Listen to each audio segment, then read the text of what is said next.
अयोध्येतील राम मंदिरावर दिमाखात फडकला धर्मध्वज। पंतप्रधान मोदी आणि सरसंघचालक मोहन भागवत यांच्या हस्ते ध्वजारोहण।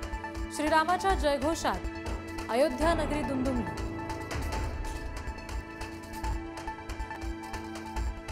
अनेक पिढ्यांच्या जखमा आज भरल्या। विजय सत्याचाच होतो। अनेक वर्षांचं स्वप्न सत्यात उतरलं। धर्मध्वजारोहण सोहळ्यात पंतप्रधान मोदींचं संबोधन।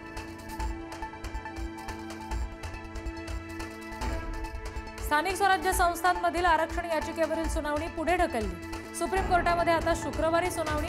झेडपी आणि महापालिका निवडणुकांचं भवितव्य शुक्रवारी ठरण्याची शक्यता। उद्धव ठाकरे संजय राऊत यांच्या भेटीसाठी रवाना। भांडूपमधील घरी जात तब्येतीची विचारपूस करणार। गेल्या काही दिवसांपासून राऊतांची प्रकृती खालावली।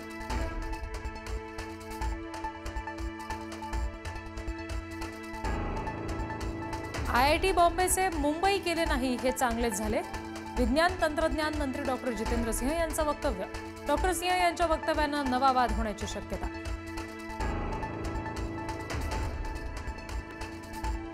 मुंबईतील छत्रपती शिवाजी महाराज पार्कात आज वंचितची संविधान सन्मान महासभा। प्रकाश आंबेडकर संध्याकाळी सभेला संबोधित करणार। आगामी निवडणुकीबाबत कोणती भूमिका जाहीर करणार याकडे लक्ष।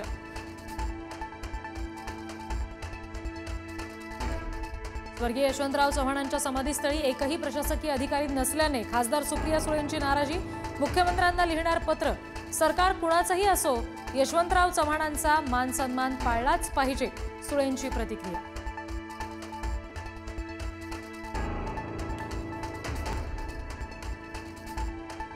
अनंत गरजेच्या सीडीआरची पोलिसांकडून तपासणी पूर्ण। आज सीसीटीव्हीची तपासणी करण्यात येणार।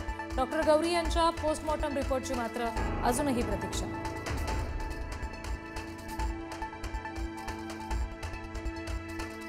टीईटी परीक्षा पेपर फोडण्याचा प्रयत्न प्रकरणाची व्याप्ती वाढली। सांगली आणि साताऱ्यातून 11 जणांना अटक, तर मुख्य सूत्रधार महेश गायकवाडसह आतापर्यंत एकूण 18 जणांना अटक।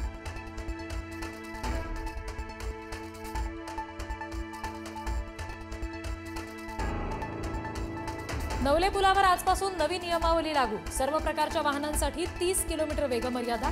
नवीन नियमावलीमधून रुग्णवाहिका आणि अग्निशमन दल तसंच पोलीस वाहनांना सूट। नियमांचं उल्लंघन झालं तर कठोर कारवाई।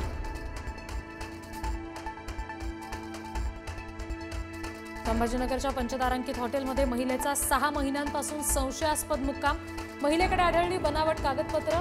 पाकिस्तान आणि अफगाणिस्तानमधून मोठी रक्कम महिलेच्या खात्यात आल्याचं समोर।